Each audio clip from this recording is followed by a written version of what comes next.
परमपिता परमात्मा जगदाधार श्री रघुनाथ जी के चरणार बिंदों में शतकोट प्रणाम। संत बलवंत हनुमंत लाल जी के चरणों में शतकोट प्रणाम। समस्त संतों के चरणों में शतकोट प्रणाम। जो इस धराधाम के देवता कहे जाते हैं उन ब्राह्मण देवताओं के चरणों में शतकोट प्रणाम। परमात्मा की अमृतमय कथा सुनने के लिए उपस्थित समस्त सज्जन वृंदों के चरणों में शतकोट प्रणाम। नीलाम्बुजश्यामल कोमलांगम सीता समारोपितुवामुभागम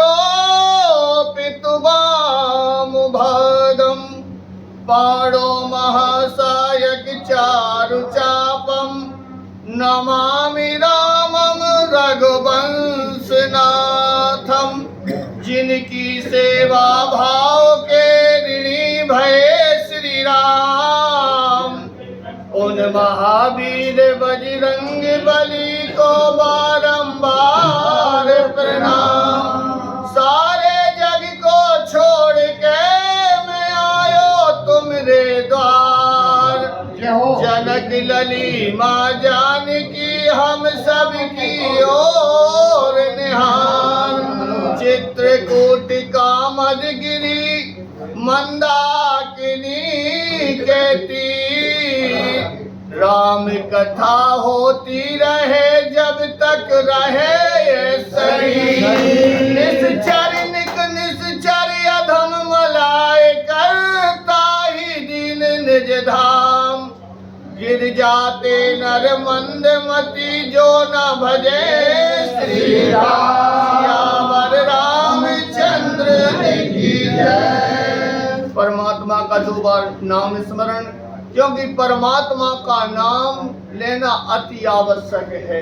क्योंकि यह जीव मन विकारों में फंसा हुआ है, विषय विकारों में फंसा हुआ है। इसलिए मन को स्थिर करने के लिए भगवान श्री रघुनाथ जी का दो बार नाम श्री राम जय राम जय जय राम। श्री राम जय राम जय जय राम। श्री राम जय राम जय जय राम। श्री राम जय राम जय जय राम। श्री राम जय राम जय जय राम। श्री राम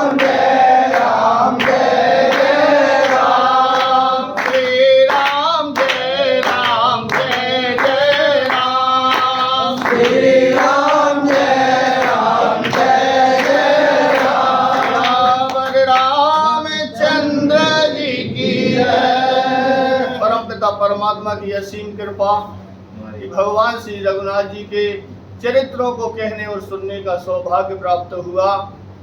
क्योंकि भगवान श्री रघुनाथ जी की कथा अथाय है, भगवान के चरित्र अथाय हैं। इनको ना तो कोई कह सकता और ना ही इनकी गहराई में कोई जा सकता। सिर्फ बात इतनी है कि भगवान का नाम गोस्वामी तुलसीदास जी की असीम कृपा है। जब संसार में जब रस विहीन संसार के लिए देखा तो गोस्वामी तुलसीदास जी का प्राकट्य हुआ। रसहीन समाज की देख दशा करुणा करके प्रगटे तुलसी।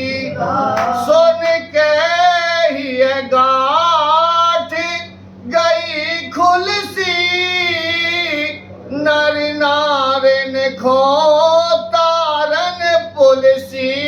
नर नारन खो तारन पुलसी। ये सारा समाज सनातन धर्म जब अनेक संप्रदायों में जाने लगा, बौद्ध धर्म उस समय पर बहुत तेजी से बढ़ रहा था। जब महान पुरुषों ने देखा, भगवान भोलेनाथ ने कहा कि यह सारा समाज यह सनातन धर्म अन्य पंथों में चला जाएगा। जब भगवान भोलेनाथ स्वयं तुलसीदास जी के रूप में और अवतरित हुए और भगवान भोलेनाथ ने कहा तुलसी तुम रामचरितमानस की रचना करो। तो 7 दिन तक दद्दाई या रामचरितमानस के लिए गोस्वामी तुलसीदास जी ने श्लोक में लिखा, संस्कृत में लिखा। और रात में जब पुस्तकें बंद कर दें तो जब पुस्तक में जो भी लिखो रहे तो वो सब मिट जाते। गोस्वामी तुलसीदास जी ने कहा भगवान भोलेनाथ 7 दिन तक मैंने इस रामचरितमानस को लिख रहा हूँ, ये मिट जाता है। कारण क्या है? भगवान भोलेनाथ ने कहा कि बाबा तुलसी तुम्हारे लिए मैंने इसलिए आदेश नहीं दिया कि तुम संस्कृत में लिखो। संस्कृत में लिखने की आवश्यकता नहीं है, इसे तुम बुंदेलखंडी भाषा में जो संसार सरल भाषा में समझ सके उस भाषा में इसको लिख दो। तो कई जब ब्राह्मण देवताओं ने कहा कि इसको हम प्राथमिकता नहीं देते कि यह रामचरितमानस चल सकती है। क्यों? कि यदि देवता प्रसन्न होते हैं तो वेद जो मंत्र हैं, जो भाषा है वो संस्कृत है। यदि संस्कृत में कोई बात नहीं लिखी जाएगी तो संस्कृत के बिना देवता उस भाषा को सुनने के लिए तैयार नहीं है, क्योंकि मंत्र संस्कृत में होना चाहिए। वह मंत्र ब्राह्मण देवताओं के अधीन है और देवता वह मंत्र के अधीन है। यदि रामचरितमानस सरल भाषा में लिखी जा रही है, इसके लिए कोई ब्राह्मण समाज इसके लिए कोई नहीं चाहता। भगवान भोलेनाथ ने कहा हे तुलसी, तुम्हारी यह रामचरितमानस काशी के मेरे विश्वनाथ के मंदिर में सब पुराणों के नीचे रखी गई, और जब सुबह भगवान काशी विश्वनाथ के पट खोले गए तो रामचरितमानस सबसे ऊपर थी।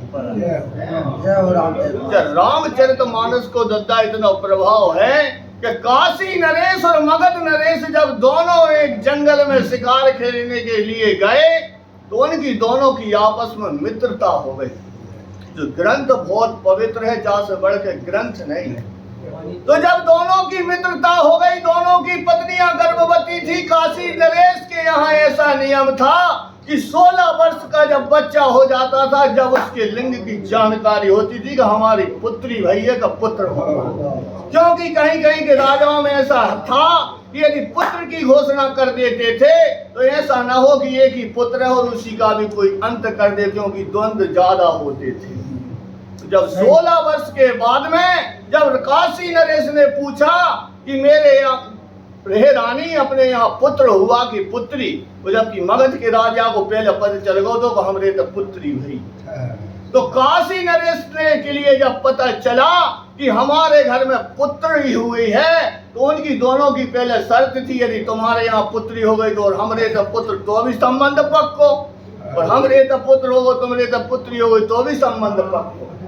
तो जब काशी नरेश के लिए पता लगा कि मेरे घर में पुत्री हुई है, तो ये गंगा जी में प्रवाहित होवे के काज सुबह 3 बजे घूम रहे थे।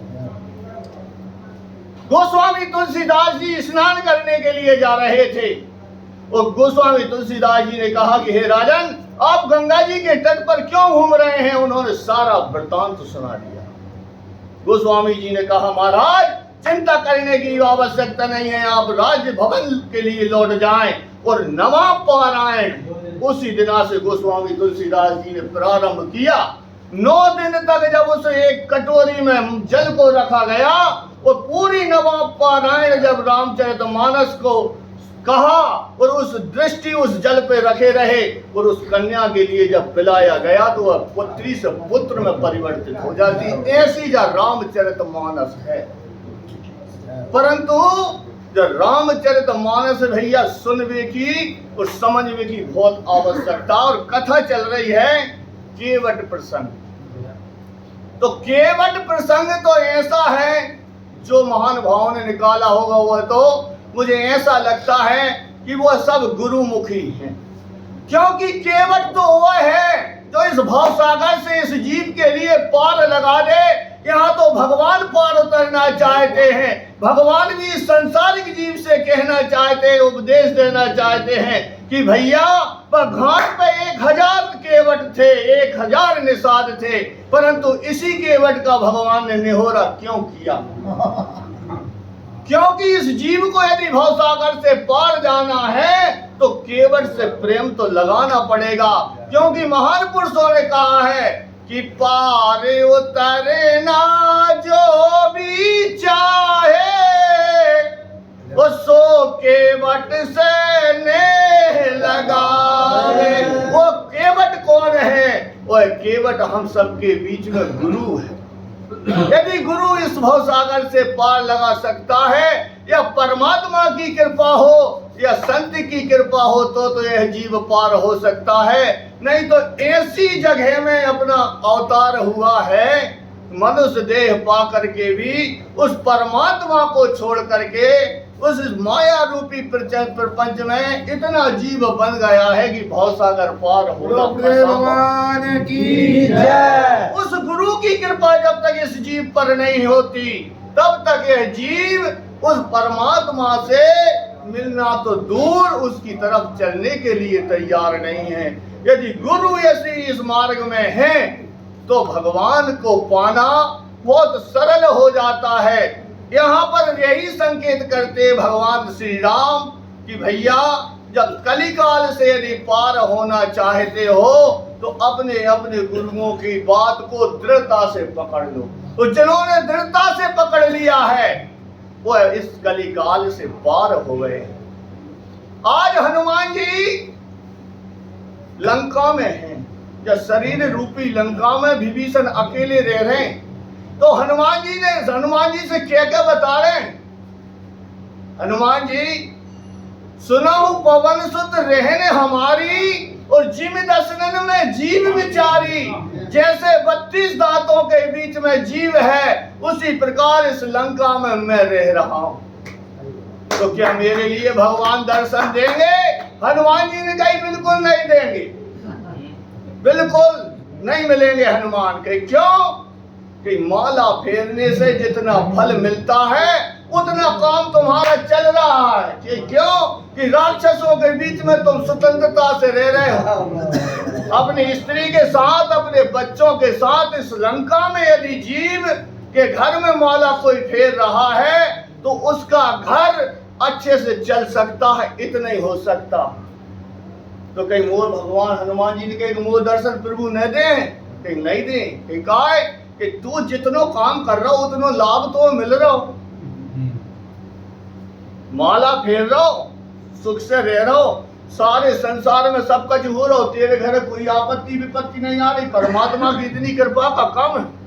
तो कही यदि और अब हनुमान जी से फिर कह रहे हैं भी कि तात कया हूं मोही और जाने अनाथा, करे यही कृपा भानु कुलनाथा। कृपा न करें, कहीं नहीं करें, कहीं कहें, कहीं तू जब सभा में, जब संसार की सभा में बैठा हुआ है, वो भगवान 4 कामों से प्रसन्न हो। एक तो नाम जप से, एक उनके गुणानुवाद गाने से, एक उनके चरित्रों पर चलने से, और एक उनसे अनुराग से। उनके धाम की दर्शन करो, लीला, धाम, गुण और नाम। अब कहीं अब तू मन ही से अच्छो है, मनो अब तेरे कर्म मन से अच्छो है, मन से अच्छो मनो वचन से और कर्म से अब तुम कमी है। विभीषण से भगवान तेरी रक्षा उतना ही कर रहे हैं जितनी तेरे लिए चाहिए। तो कहीं मैं क्या करूं, मैं क्या गलत कर रहा हूं? हनुमान जी ने कहा कि देखो विभीषण, तुम अब है उस राज्यसभा में जाते हो लंका की, और जो लंका का राजा है वो दुराचारी है, और तुम भी एक प्रदेश के मंत्री हो, तुम्हारे साथ भी 10 विधायक हैं, परंतु तू उस अन्याय का साथ नहीं दे रहा, मगर वहां मौन तो बैठा। तू उस अन्याय में बैठा तो है। जब तक तू उस अन्याय में बैठा रहेगा तुझ पर भगवान कृपा इतना ही करेंगे, जिम दसनन में जीव विचारी। और कहीं यदि मैं कर दूं विरोध, तो कहीं यदि तू कर देगा विरोध तो तू भगवान से मिल जाएगा। जब मेरी गारंटी गई, मानो पिटाई हुई है, कहीं पिटाई है मत डरा, और कहीं जो पिटाई है डरा वो तो पिटाई हो गई नहीं तेरी। तो भगवान के पता तो है भगवान की कितनी बड़ी कृपा है कि जो भगवान के भक्त को मारता है, भगवान उसके साथ में क्या करते हैं। महान पुरुषों ने कहा है कि दीन ही सबको लखत है और दीन ही लखे ना कोई, तो जो रहीम दीन ही लखे तो दीन बंधु सम हो। और यदि तो मार दो तो गरीब हो तो गरीब धन से गरीब मत समझियो भैया। गरीब हो तो भगवान को दास बनवो सबसे कठिन है। तो मैंने कही कि भैया गरीब मत सतइयो, कहीं वो रो दे है और जब वाहे पता चले तो वो जड़ा मूड़ से खो दे।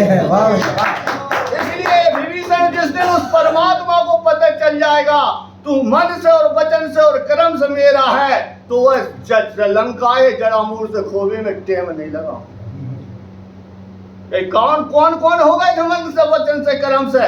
कि भरत जी हो गए कि मन क्रम वचन राम अनुकूला, और तो कपि होए विगत श्रम सूला।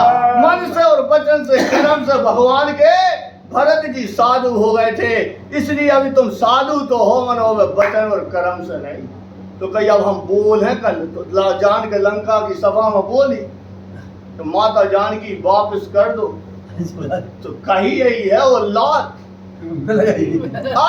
कही की नस चरण प्रहारा, और अनुज गए पद बार। तो भी संत है भक्त है भगवान को बार बार चरणों पकड़ रहो। कितना उदार होना चाहिए वह भाई और भक्त और अच्छे आदमी दद्दा, मेरे बुराई लगता ही नहीं है। चाहे तुम मेरे कितनों भी बात कहो तो भी बार बार आज सुग्रीव जी और हनुमान अपने भैया रावण के बार बार चरण पकड़ रहे हैं। मानो भगवान कह रहे हैं कि मेरे भक्त से मत सताइयो कि साधु अवज्ञा कर फल ऐसा, और जरहि नगर अनाथ कर जैसा। और साधु अवज्ञा और तुरत भवानी, कर कल्याण अखिल के हानि। राम जी के काम में बाधा नहीं, इसलिए भैया अपने जब माला नहीं फेरने, जब राम जी के काम में लगने भी है। और नहीं लगे तो 90 मत ऐसे चल रहे हैं जिनको कोई अस्तित्व नहीं, कोई प्रयोजन नहीं। और सनातन धर्म सारे देशों ने सलाह करी भैया कि भारत वर्ष से अपन कच्छू से नहीं जीत सके, कि वहाँ का धर्म मजबूत है। यदि भारत वर्ष से किसी के लिए जीतना है तो धर्म में परिवर्तन करवा दो, जीत ऑटोमेटिक हो जाएगी। इसलिए धर्म को बचाना है। रामचरितमानस सत्संग जहाँ भी जो अच्छे कार्य हैं धर्म से जुड़े हुए कार्य हैं उन्हें सबे करने पड़े, बहुत पीछे लगी। तो कब से भरद्वाज जी ने बुलाए थे, तब से साथ लागी मुनि से बुलाए, और सुनि मन मोदित 50 आए। तो 4 तो वेदों के काजे आज्ञा दे रही कि भैया तुम तो भगवान है, रास्ता बताओ। मन में 46 खड़े रह गए, वो भी जहाँ 46 खड़े हो गए देखे थे बिल्कुल आज 90 हो गए। लद्दा जी सब रहो ने कही कि भैया वो अपने गुरुजी नहीं दे रहे आदेश, तो अपन कहाँ जे हैं कि अपन चाहे अब 4 वेद तो भगवान के हैं, वो तो रास्ता बताने के लिए भगवान को चले गए। भगवान ने कहा कि जो 4 वेदों की बात मान करके भक्ति करेगा, विधि के अनुसार मेरी पूजा और भक्ति करेगा, वो मुझे प्राप्त हो जाएगा। तो 46 खड़े थे, बिन्ने विचार करो कि अपन कहाँ जाए। अपन भी अब लौट के आश्रम नहीं जाए, अपन भी अपने अपने पंथ चलाइए, कोई पार लगे और चार्ज ले। ऐसे 46 तो जब ही चल गए थे और अब 90 हो गए। और जब सनातन धर्म में अपने बचाने, तो जब गोस्वामी तुलसीदास जी ने जो सारे संसार के जीवों के लिए नाव बना दी। मैं भी कथापक के प्रसंग पे 1-2 दोहा का भाव भैया, हम अपन भी इतने बुद्धिमान नहीं है, सब महान पुरुष तो बुद्धिमान है। कृपा सिंधु बोले मुस्काई, सोई करो जहि तवे नाव न जाई। 84,99,999 जन्म गमा के अब अपने जो मनुष्य तन प्राप्त हो। 84 लाख भी योनि है, तो जो अपन भी चलत चलत चलत चलत अब भगवान की कृपा भई है, और जब भगवान की कृपा हो ही गई है जब जीव पे, तो जो संसार के सुखों ही ना देख के वह परमात्मा ही देखे भैया, तो ठीक है। जो महान पुरुषों ने कही है, जब संसार में यदि कोई धनवंता है दत्ता जी, तो जो वो धनवंता वो है तेरे पास में राम नाम की पूंजी हो। नेतर महान पुरुषों ने कही है कि यह सारा जग निर्धना और धनवंता नहीं कोई, और धनवंता सोई जानियो ते कि राम नाम धन होए। यदि मान के चलो अपन शक्कर की फैक्ट्री अपने बाजू में है, और यदि उनसे कोई कह दे कि जैसे मजली सेठ से कोई कह दे कि भैया मेरी बीमारी है, तो फिर शक्कर भी नहीं खाए, तो जब शक्कर है फिर कर है का अपन, जब अपन बाहर खा नहीं सके। जो संपत्ति है अपन कर है का, संपत्ति तो जाके मारे रही है। परमात्मा ने अपने इतने अच्छे परिवारों में जाके मारे जन्म दो है। वो परमात्मा ने कि तुम सुख से भोजन करना और सुख से मेरा नाम लेना, और नहीं तो 8 घंटा यदि मजदूर के घर जन्म हो तो अपन भी 8 घंटा हंसिया लेके अपन ही भी जाना पड़ती। यदि वह परमात्मा ने इतने अच्छे परिवारों में अपने जन्म दो है, तो वह परमात्मा को लाख लाख शुक्रिया अदा करना चाहिए। उसके लिए लाख लाख बार परमात्मा के लिए मानना चाहिए। आज यहाँ केवल 3 जन्म से पीछे लगो थो, 3 जन्म से केवट पीछे लगा हुआ था। एक जन्म में केवट बहेलिया था। वहां के राजा के लिए बहुत विशेष बीमारी हो गई, और जब विशेष बीमारी हो गई तो किसी से उसकी बीमारी दूर नहीं हुई। तब उसने अपने गुरुदेव के लिए बुलाया। गुरुदेव ने कहा भैया बीमारी ठीक तो हो जाएगी, परंतु मेरे पास में ज्यादा उपाय तो है नहीं है। यदि 4 पांव की चिड़िया और यदि प्राप्त हो जाए कोई बहेलिए के द्वारा, तो वह चिड़िया पे चरणों का जल इस राजा के लिए पिला दिया जाएगा, तो राजा तुरंत अच्छा हो जाएगा। अब 4 चिड़िया पैर की तो थी नहीं, गुरुजी कम पढ़े लिखे थे, परंतु गुरु की बात राजा मान गया और सबने बहेलियों से कहा कि तुम 4 पैर की चिड़िया लेके आओ। अब जब 4 पैर की चिड़िया ले गए, तो जो केवट भी उस समय पर बहेलिया था, इसने सोचा कि मैं अब भोजन करने चला गया। जाल फैलाकर फंदा लगाकर इसने सोचा कि यार मैं भोजन करने जाता हूँ, इस समय पर चिड़िया निकल जाती। तो दिन भर बैठा रहे, रात भर बैठा रहे, 8 दिन हो गए। भगवान की कृपा भाई, भगवान जाके जाल के सामने 4 पैर की चिड़िया भर गए और गिर गए, और वो लेके आया और 4 पैर की चिड़िया को राजा को तो जल पिला दिया, मगर वे चरणों को जल खुद ने नहीं पी पाओ। तब जो जानो तो परमात्मा थे, मैं चूक गया। दूसरे जन्म में जहाँ आशा तहाँ वासा होई, मन क्रम वचन सुमरियो सोई। उसी कर्म के अनुसार यह जीव कछुआ बन गया। तो कछुआ बन गया तो एक तरफ भगवान माता लक्ष्मी भगवान के पैर दबा रही हैं और शेष नाग देख रहे हैं। वो ज्यों ही ये कछुआ भगवान के चरणार बिंदों की तरफ जाए तो शेष नाग फन मार दे, और जब दूसरी तरफ के लिए जाए तो माता लक्ष्मी जी पांव को सकोड़ दी, भगवान के पैर को सकोड़ करके, और फिर उनका पश्चालन करने लगे। केवट ने जान लिया कि जिस दिन मुझ पर परमात्मा तुम्हारी कृपा होगी, तो अब ये तो सब एक एक पांव दबा रहे हैं और एक एक पांव के अधिकारी, इतने दिन मेरो दाव लगे तो मैं 2 ही पांव धो, वो सब अटपटे वचन हैं। मनो समझने वाला वो राघव जी है, वो परमात्मा है, वही इस जीव के अंदर की बात जान सकता है। यह तो भाव विभोर हो जाता है जब परमात्मा के दर्शन हो जाए, वो गुरु की कृपा हो जाए तो जो तो भाव विभोर हो जाता है। आज भगवान मुस्कुरा करके कहते, कृपा सिंधु बोले मुस्काई, हे केवट जो तो भैया अच्छो लगे सोई करू जय तब नाव न जाई।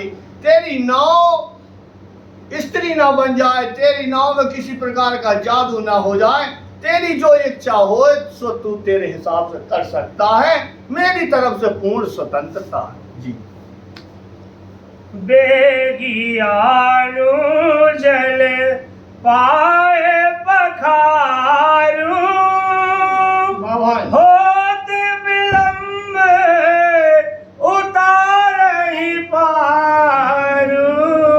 यहाँ परमात्मा केवट से कहते हैं, भैया अभी अभी मेरे घोड़ों की और मेरे नगर के नर नारियों की स्थिति ऐसी थी कि मैंने सुमंत जी से कहा कि अपने चकों की जो चकील है, जो रास्ता है, उसको मिटा करके चलना, ऐसी वेग से तुम घोड़रथ को हाँकना। उस सुमंत जी जब लाए, उस सुमंत जी जब लौट के जा रहे हैं, मैं जबरदस्ती रिंगा रहा हूं, तो जब रथ के घोड़ों की ऐसी स्थिति है तो उस नर नारियों की और मेरे माता पिता और गुरु की कैसी स्थिति हुई है। इसलिए भैया केवल तुम मुझे जल्दी गंगा के पार कर दो, ताकि मुझसे कुछ दूर मेरे परिवार वालों की, ग्राम वालों की दूरी हो जाए। इसलिए तुम जो चाहते हो जल्दी से आप जल भर लाओ और मेरे चरणों के लिए धुलाओ और मेरे लिए अविलंब और गंगा जी से उस पार कर दीजिए। जा सुना में सुमे रतिया के मारा, उतरहि नर भवे सिंधु अपारा। आज यहाँ गंगा जी भगवान श्री रघुनाथ जी के और केवट का संवाद सुन रही, वार्तालाप सुन रही हैं।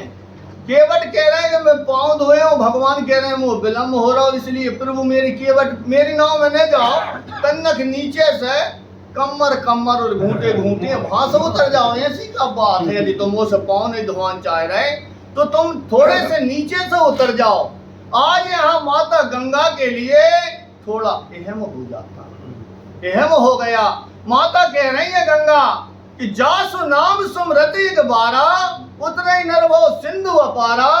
जिसके एक बार नाम लेने से यह जीव भवसागर से पार हो जाता है, तो मेरी तो छिंगली बरोबर मोटी धार है, जाहे इतनी सी भगवान पार नहीं कर पा रहे और जाको इतनो निहोरा कर रहे हैं। आगे गोस्वामी तुलसीदास जी लिखते, सोई कृपालु केवट ही निहोरा, जेहि जगो कियति हूँ परहु देखोरा।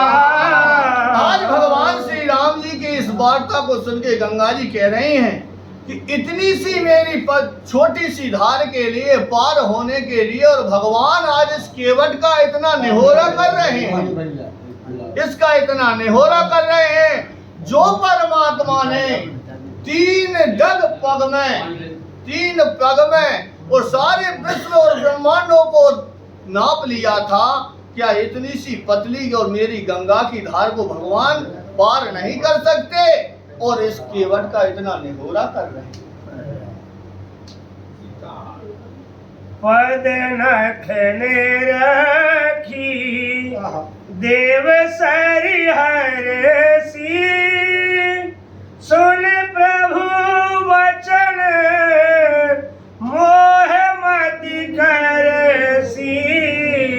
आज भगवान श्री रघुनाथ जी की ऐसी वाणी सुन करके और गंगा जी ने विचार किया, गंगा जी के लिए मोह उत्पन्न हो जाता।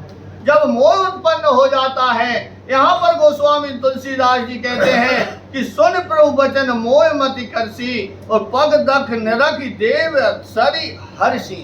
जब दूर थे भगवान तब मोह हो रहा था, और जब परमात्मा थोड़े नजदीक आए और परमात्मा के चरणों को देखा कि इन्हीं चरणों से मेरा प्रादुर्भाव हुआ है, मेरा उत्पत्ति इन्हीं चरणों से हुई है। भगवान के चरणार बिंदों को आज माता पहचान लेती हैं और उनके मन में संतोष हो जाता। केवट राम रजाय सुपावा, केवट राम रजाय सुपावा, पानी कठोता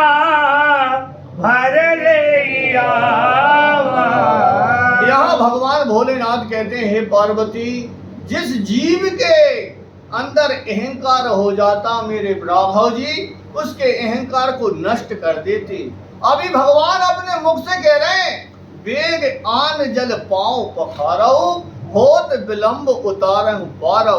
और अब देख लो भैया, अबे तो गंगा जी को जल थो, और जब गंगा जी के हृदय में मोह होगा तो पानी रहेगा, पानी होगा। तो अहंकार है यदि जीव भरा हुआ है तो वह पानी हो जाता है, और यदि संपत्ति पा करके, प्रभुता पा करके, और यदि वो लघुता है धारण कर ले तो वो जीव पास हो जाता। आज गंगा जी जब मोहवश हो गई तो सिर्फ पानी रह गया, और जब पानी कठोरता में और गंगा जी को भर के आज केवट ले आता। केवट राम रजाय सुपावा, आज भगवान की आज्ञा पा करके, भगवान का आदेश पा करके और जल्दी जाता है, और पानी गंगा जी का भर करके और कठोरता में लेकर के आ जाता। अति आनंद उमगी अनुरागा, चरण सरोज पखारन लागा। यहाँ जब माता गंगा के लिए भी अहमता हो गई, और जब उनके चरणारविंदों को देखकर परमात्मा के चरणों से प्रीति हो गई, तो अब दो ही अति आनंद उमग अनुराग, दो यहाँ आनंद में हैं। अति आनंद में केवट भी है और अति आनंद में माता गंगा भी है, क्योंकि आज गंगा भी विचार करती हैं कि मुझे पानी परमात्मा ने जरूर कर दिया, परंतु यदि मैं पानी हूँ और यदि इन पानी से भगवान के चरणारविंदों का पुनः प्रक्षालन हो रहा है तो मुझे परमात्मा फिर से जल कर देंगे।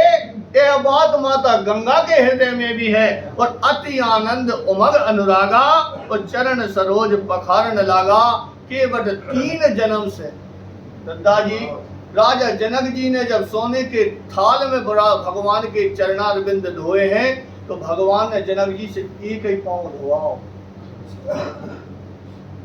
प्रमाणित बात है, भगवान ने 2 ही पांव नहीं धोआ कि एक ही में जनक जी तुमरो पूरा काम हो जाए। मतलब देखो, जब परमात्मा की कृपा, परमात्मा जिस दास पे रीझ जाए, तो आज जहाँ केवट 2 ही पांव धो रहे हैं, 2 ही पांव धोवा रहे हैं। एक पांव है धो गए और पहुंचा था और धरती में रखा था, रेता लग जात। अब दूसरे धोते फिर रेता लग जात। तो भगवान से कह रहा हूँ, प्रभु तुम तो 2 ही पांव कठोरता हम रख दो। यार केवट फिर मैं गिर जाऊं, 2 ही पांव संगे रख के खड़ो नहीं हो सके यार। तो कहीं मैं गिर जाऊं तो कहीं एक काम करो, तुम मेरी 2 हाथों से मोड़ पाओ।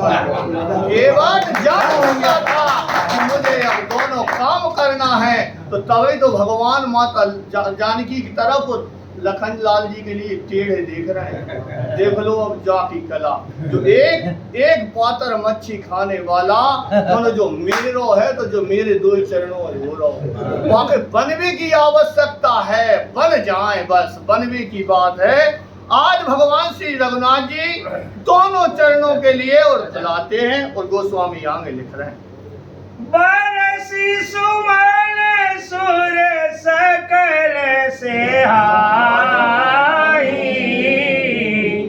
यही सम पुण्य पुंज गुनाई। आज आकाश से सारे देवता देख रहे हैं, और देवता देख रहे हैं, और केवट के और भगवान के ऊपर आज फूलों की वर्षा कर रहे हैं, और बारंबार सराहना करते हैं कि इस संसार में हम देवता भी आज केवट के समान पुण्यवान नहीं है। इसका कौन सा पुण्य उदय हुआ होगा कि यह भगवान के चरणारविंदों का प्रक्षालन कर रहा है। ऐसा मौका इंद्र कह रहे हैं कि मेरे लिए भी आज तक परमात्मा के चरणों को धोने के लिए मौका नहीं मिला। और कहते हैं कि ऐसा कौन है, इसके समान सारे संसार में पुण्यवान कोई दूसरा और नहीं। पद पखार जलपान कर आप सहित परिवार, पेतर पार कर प्रभु ही पुनि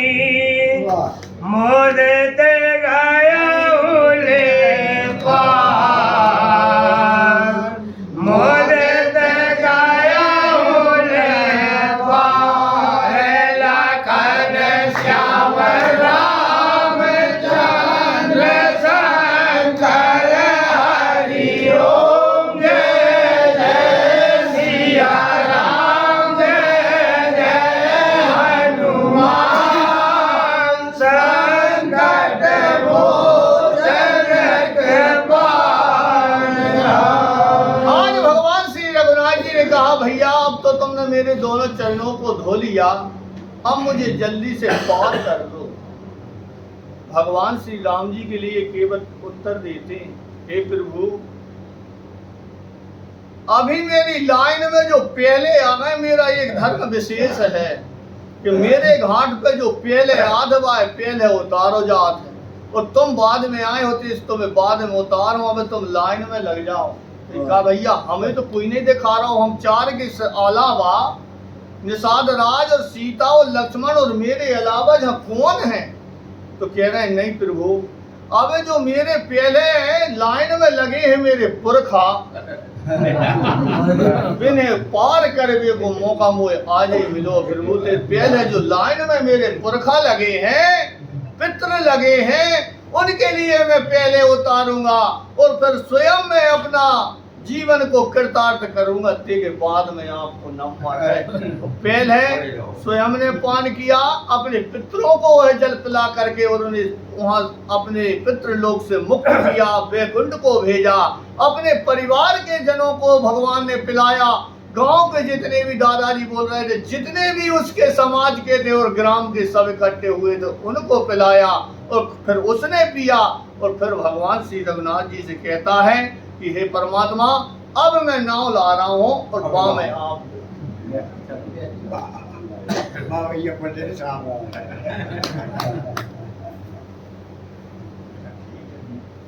जलपान कर लो भैया जी, पसीना झलकता है।